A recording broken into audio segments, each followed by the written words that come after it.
In today's mobility training tip, I'm going to cover some gut health related things. As I've spoken and alluded to, I've dealt with some gut stuff for probably about 5-6 years at this point. Quick history on me. Antibiotic usage when I was younger.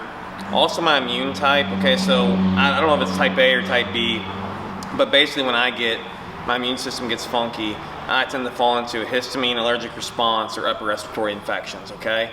And taking a lot of antibiotics growing up for those things obviously didn't do much for my gut health. And then probably I think about 22 to 23, I got a staph infection in my foot, which then I had to treat with antibiotics. But when we look at, okay, under a microscope, when you go into the gut microbiome, we find that, okay, staph and Candida albicans are what we call co-isolates, meaning if you find staph in someone's body, good chance you're gonna find Candida.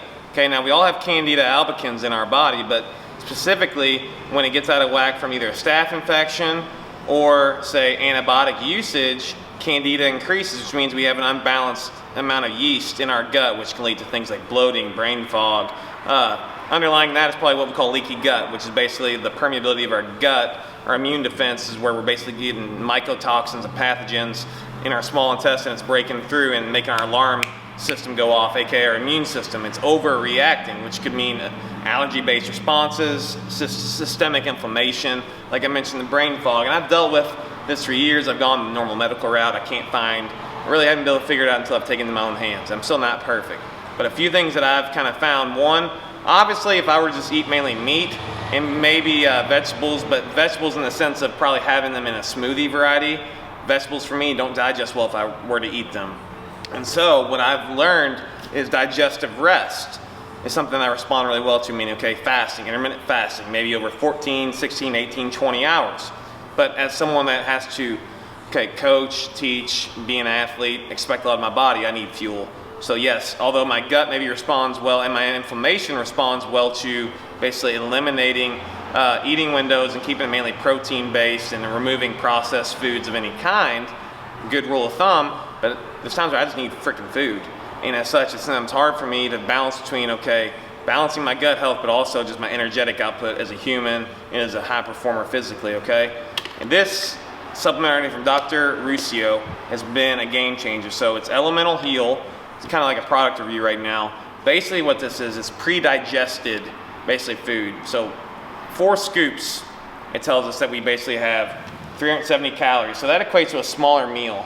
But with that, okay, we're gonna get 62 grams of carbohydrates, 28 grams of protein, and then our fats are gonna be only 1 gram, which, okay, no big deal. But we're also getting a lot of other micronutrients, different vitamins, minerals that as humans we need to be able to perform well, have good brain health, and just have good energy output with our body. What happens when we have certain gut issues like leaky gut, okay, if your Candida's high, or even if you have SIBO, again, I treat it like an umbrella. I'm probably treating it more like it's leaky gut with Candida, and I want to just assume I have SIBO. This is going to help basically create more, digestive rest, meaning this is pre-digested.